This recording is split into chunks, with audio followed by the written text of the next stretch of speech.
Pessoal, essa simulação, diferente das outras que a gente tinha feito lá na hidrostática, a gente tem que baixar ela. Então a gente baixa para a gente poder mexer. Então olha só, aqui eu tenho um potinho com um lugar que eu posso aquecer ou resfriar. E aqui eu tenho um átomo, uma molécula. Então aqui é neônio, argônio, oxigênio e água. Olha que fofa a água.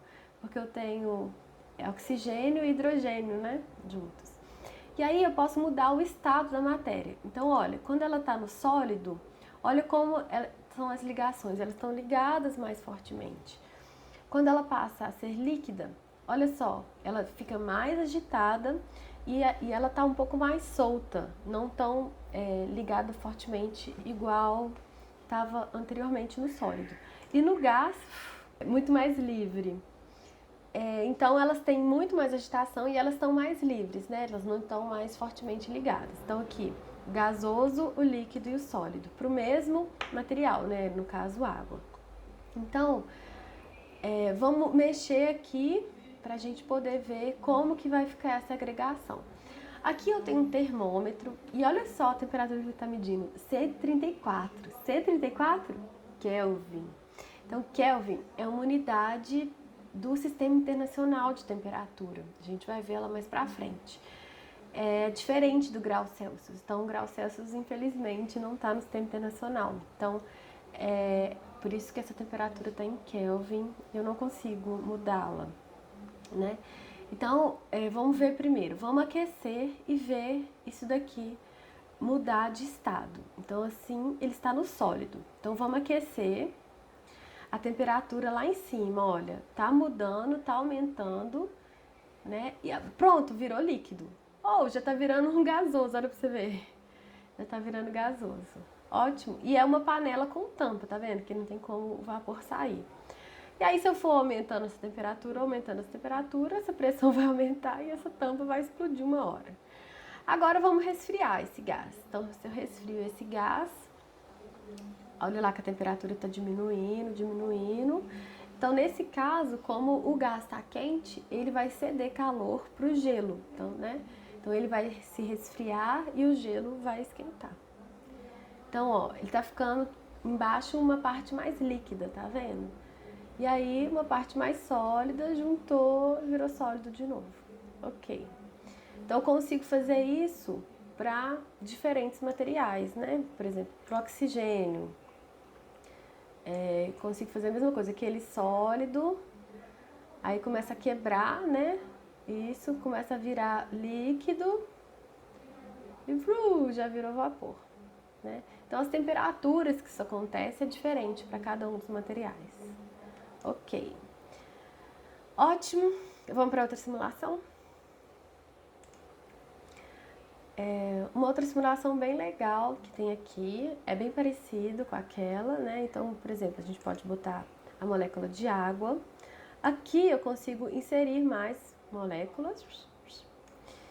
E aqui está a minha temperatura. Aqui eu tenho um medidor de pressão. E aqui eu consigo mexer na tampa, ó. Tá vendo? Beleza. Então, olha só. Vamos reiniciar. Então, vou colocar água. Então, olha a temperatura que tá, 157. E a pressão tá 0 atm. Então, eu vou colocar mais material. Olha, gente, quando eu coloco mais material, a pressão aumenta. Então, vamos lembrar, o que é pressão? A pressão é a quantidade de força que as moléculas fazem na parede do meu recipiente. Se eu coloco mais moléculas, significa que somando tudo vão ter mais forças ali naquele recipiente. Então, a pressão vai aumentar mesmo, ok? Beleza. Mas a temperatura, ó, não mudou, tá vendo? Só a pressão. A pressão aumentou, mas a temperatura não mudou. Agora, eu vou diminuir o volume desse recipiente, ou seja, deixar as moléculas mais apertadinhas. Quando eu faço isso, olha só, a pressão vai aumentar. Por quê? Porque quando eu diminuo a área, pressão é força sobre área, né? Então significa que elas vão ficando com uma força resultante ali mais forte. E a temperatura, ó, vai mudando, elas vão ficando mais agitadas, tá vendo? A temperatura aumenta. Então, vou colocar um fogo nesse trem aí. Olha. Então, ó, a temperatura tá aumentando, a pressão tá aumentando. E aí, o que vai acontecer? Ela vai aumentando muito a pressão, aumentando muito a temperatura.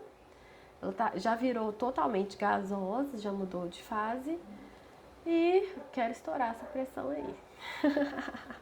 Vamos lá. Ó, a pressão tá aumentando, aumentando, aumentando. A temperatura tá altaça.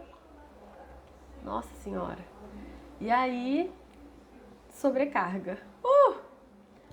Estourou tudo e foi tudo pro beleléu. Não façam isso em casa. Então, quando eu mexo na mudança de fase, eu também mexo em algumas propriedades, como temperatura e pressão, densidade, essas coisas. Ok, gente? Então, é isso. Vocês podem mexer aqui, mudar a matéria que vocês vão usar e tal, voltar com a tampa e trabalhar isso melhor, ok? Muito bom, né? Então, vamos voltar lá para nossa aula.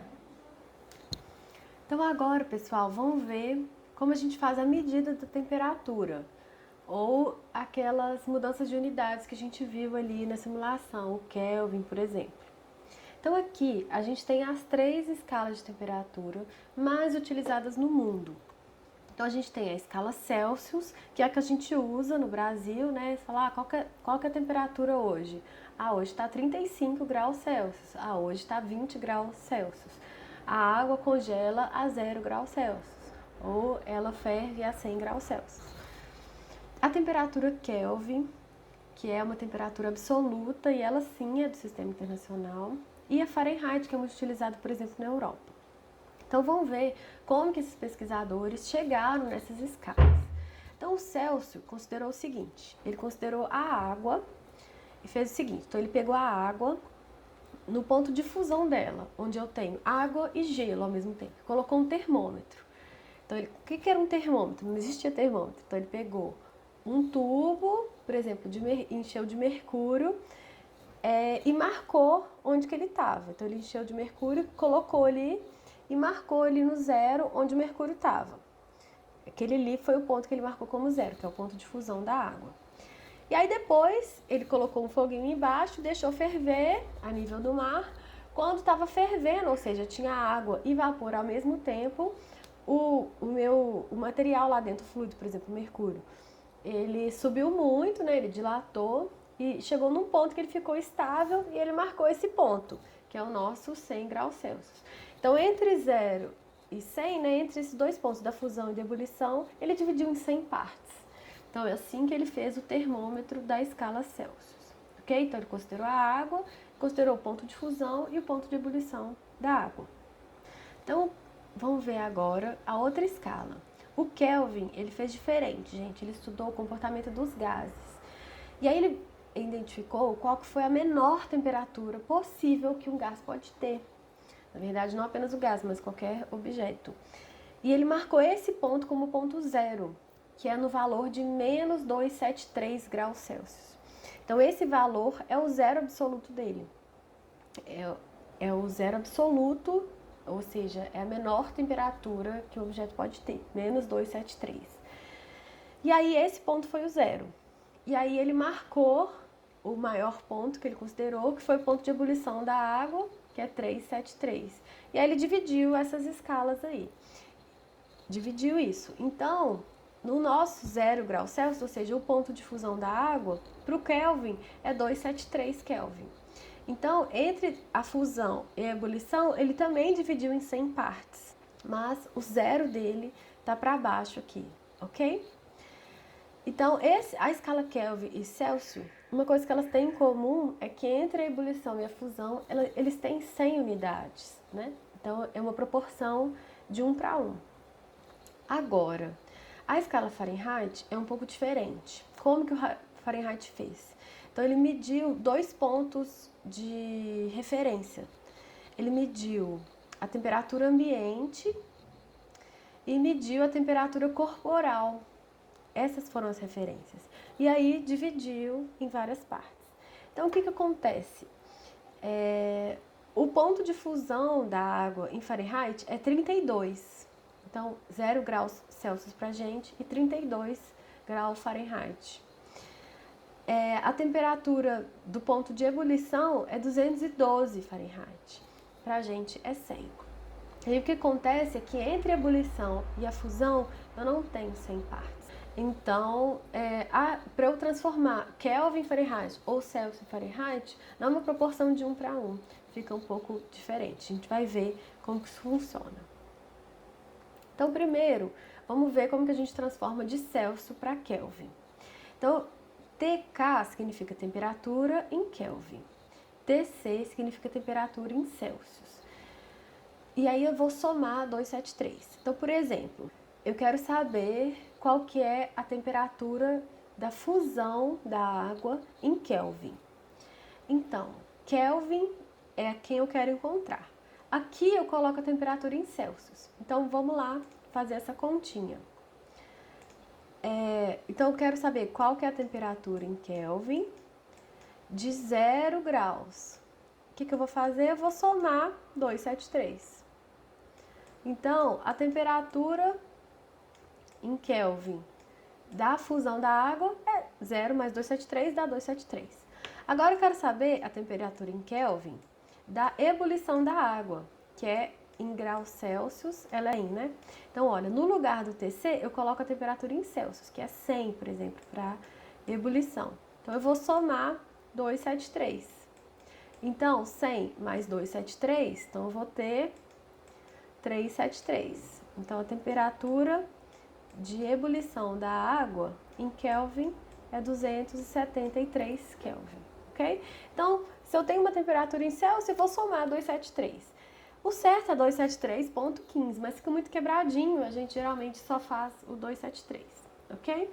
E o contrário é o seguinte, se eu tenho a temperatura em Kelvin, ou seja, eu tenho uma temperatura de 373 Kelvins, eu quero passar para Celsius, eu vou tirar 273. Então, 373 Kelvin, eu tiro 273, eu acho 100 graus Celsius. Então, quando eu quero de Kelvin para Celsius, eu somo. Quando é o contrário, eu subtraio, ok? Então, vamos fazer um exemplozinho para a gente ver como isso trabalha. Então, vamos lá. No interior de uma sala, há 2 termômetros pendurados na parede. Um deles, graduado em Kelvin, indica 298 Kelvin para a temperatura ambiente. O outro está graduado em Celsius. Quanto esse termômetro está marcando? Então, eu quero passar de Kelvin para Celsius. Então, vamos lá ver como que a gente resolve isso. Então, eu vou tirar 273. Então, eu vou colocar 298 menos 273. Então, vai dar 25 graus Celsius. Ok? Gente, só um parênteses. Quando eu trabalho com Kelvin, eu não falo grau Kelvin, é errado. Como é uma escala absoluta, a gente só fala 298 Kelvin. Agora, Fahrenheit e Celsius, a gente tem que falar o grau.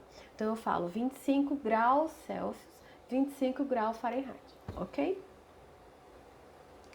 E agora vamos ver a outra mudança de escala, que é de grau Fahrenheit para grau Celsius. Aqui entra a temperatura em Celsius, aqui entra a temperatura em Fahrenheit. Então, eu tenho que tirar de 32, dividir por 9, dividir por 5. Isso daqui é o que eu geralmente uso. Mas eu posso simplificar e chegar nessa fórmula daqui, ó, onde a temperatura em Fahrenheit vai ser igual a 1,8 vezes a temperatura em Celsius mais 32.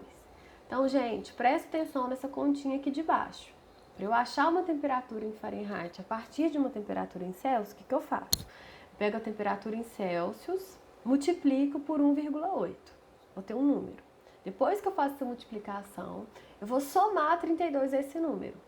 E isso sim, a soma disso vai me dar a temperatura em Fahrenheit, ok? Se eu for fazer com essa fórmula daqui, aqui eu vou colocar a temperatura em Celsius, aqui eu vou colocar a temperatura em Fahrenheit, que eu quero encontrar, por exemplo, né? Então, e aí eu faço todas essas continhas, multiplico cruzado e vou fazendo todas essas continhas. Aqui eu tenho mais chances de errar, né? Aqui é mais mais direto, mas eu tenho esse número quebrado, que é 1,8, que eu tenho que fazer essa continha de multiplicação aí na mão, né? Vamos fazer o exemplozinho pra gente ver? Então, vamos ver. O K2, segunda maior montanha do mundo, tem um pico de 8.611 metros, localizada na fronteira entre Paquistão e a China, é considerada por muitos alpinistas a montanha mais difícil e mais perigosa do mundo. Considere que no pico a temperatura pode variar de menos 30 graus Celsius durante o dia para menos 40 graus Celsius durante a noite.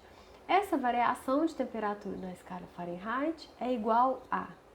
Então, olha só, gente, eu tenho duas temperaturas, menos 30 graus Celsius e menos 40 graus Celsius.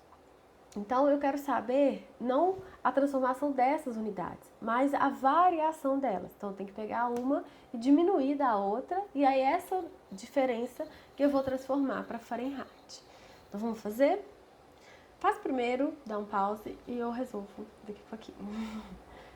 Então, vamos lá, gente. Então, como que é essa variação? Então, na física, quando a gente fala de variação, a gente usa a letra grega delta. Então, eu pego menos 40 menos 30. Então, eu vou ter menos 10 graus Celsius. Então, é menos 10 que eu vou colocar na minha conta. Então, eu usei a fórmula maior. Então, eu vou colocar que é temperatura em Celsius sobre 5 igual a temperatura Fahrenheit menos 32 sobre 9. Eu quero fazer assim pra gente ver como faz essas continhas, ok? Depois você pode pegar esse menos 10 e tenta colocar naquela formulinha do 1,8. Você tem que achar a mesma coisa. Então, vamos lá. Então, no lugar do TC, que é a temperatura em Celsius, eu vou colocar o menos 10, que é a variação. E vou deixar o TF aqui, que é quem eu quero encontrar. Então, menos 10 dividido por 5 vai dar menos 2. E aqui, TF menos 32 sobre 9, não mexi. Então, o que eu vou fazer? Eu vou multiplicar cruzado. Menos 2 vezes 9 vai dar menos 18. E TF menos 32 eu vou multiplicar por 1, que é o denominador aqui do 2. Então, vai ficar TF menos 32 igual a menos 18. Só que eu quero encontrar é o TF, então eu tenho que deixar ele sozinho. Vou deixar o TF sozinho aqui. E esse menos 32 eu vou passar para o outro lado. Como ele vai passar para o outro lado, ele vai virar mais 32. Então, vai ficar TF sozinho igual mais 32 menos 18. Menos 18 continua menos, ok? 32 eu tiro 18, dá 14. Então, a temperatura em Fahrenheit é 14 graus Fahrenheit. Que lá no exercício é letra B, ok? Bom, gente, então essas são algumas referências de imagens, de exemplos e tal. Aqui tem outras. Até o próximo vídeo.